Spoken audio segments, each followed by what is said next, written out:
Olá, alunos, né?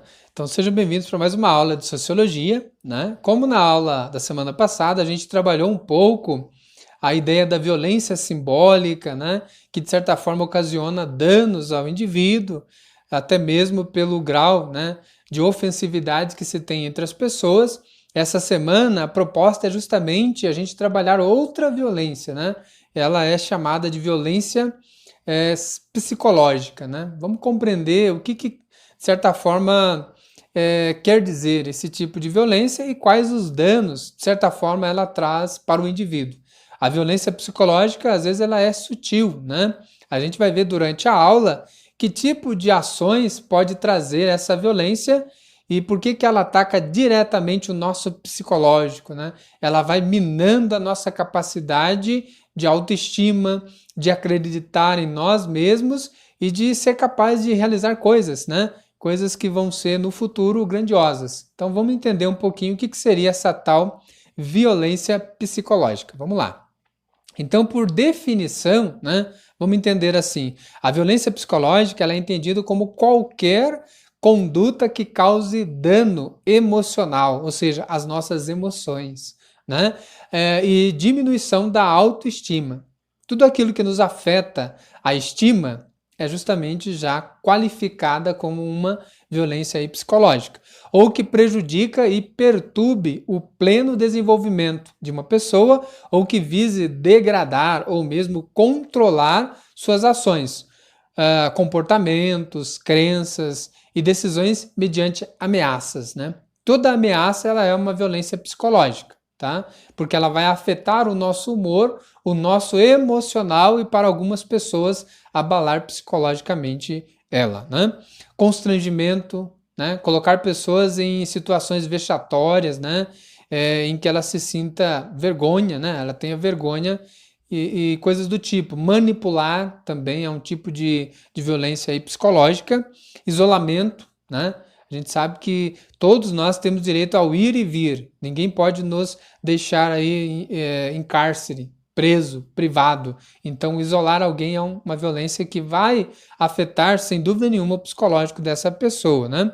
Vigilância constante, ou seja, não deixar que a pessoa tenha a sua espontaneidade, o direito tão importante que é o da liberdade de ser livre, né?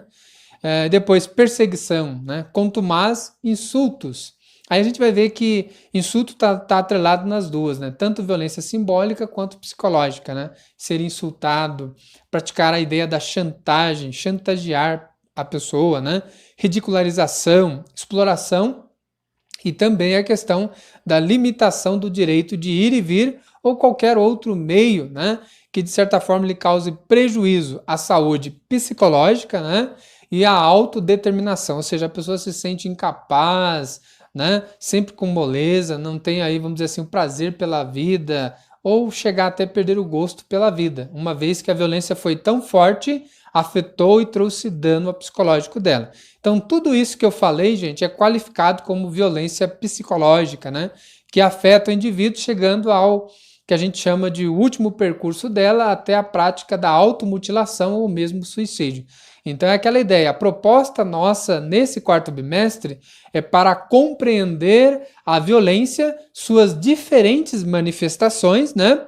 E eu costumo dizer que a gente conhece para não praticar, né? Ou, por vezes, para prevenir essa cultura da violência que existe e tem se tornado muito comum no nosso país. E isso não é comum. A sociologia quer desnaturalizar esse olhar de que violência é comum. Violência não é comum, gente. Ela nos tira da tranquilidade e da paz, né? E insere a desordem psicológica, física e emocional. Então, a ideia é essa: conhecer para não praticar e prevenir. Né? Então, continuando aqui, ainda assim, né, de certa forma, enfrenta obstáculos para ser comprovada a violência psicológica.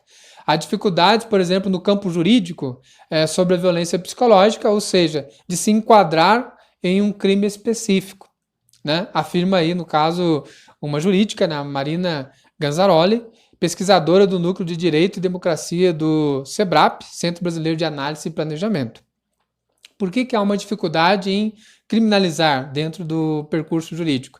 É porque a realidade é que se fala em violência psicológica e moral, mas a condenação se dá mesmo por quê? Por violência física, né? Quando, de certa forma, tem prova cabal, né? Por machucadura, hematomas, cicatrizes, aí sim o crime se qualifica com muito mais propriedade, né? Então há uma certa dificuldade ainda em criminalizar, embora possa se ter denúncias quando se houver aí a prática da violência psicológica, que é a que a gente está trabalhando hoje.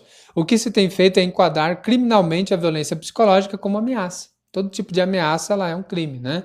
Nos crimes contra a honra, no caso da ideia da injúria, quando se fala algo que não é verdade, ou calúnia, ou mesmo difamação, onde denigre a reputação e a imagem de alguém. Isso é crime também. Você está praticando uma inverdade e está afetando emocionalmente e psicologicamente o outro, né?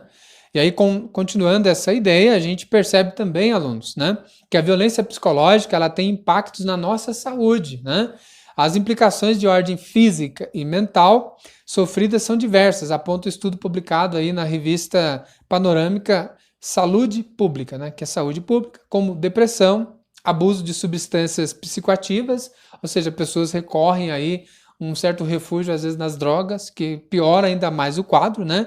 E em problemas de saúde como cefaleias, distúrbios gastrointestinais, ou seja, a pessoa começa a ter gastrite nervosa porque afetou o psicológico dela e vai para o corpo, né? E aí, continuando, a gente percebe também que tudo isso tem um sofrimento psíquico ou psicossomático, né? Que é o que a gente chama aí. Além disso, impacta também na saúde reprodutiva, né? A questão mesmo do próprio sistema da pessoa, né? Imunológico e a questão gestacional, como no caso da gravidez indesejada, dor pélvica crônica, doença inflamatória, e, enfim, se relaciona a outros tipos de sintomas que, de certa forma, levam ao adoecimento da pessoa, né?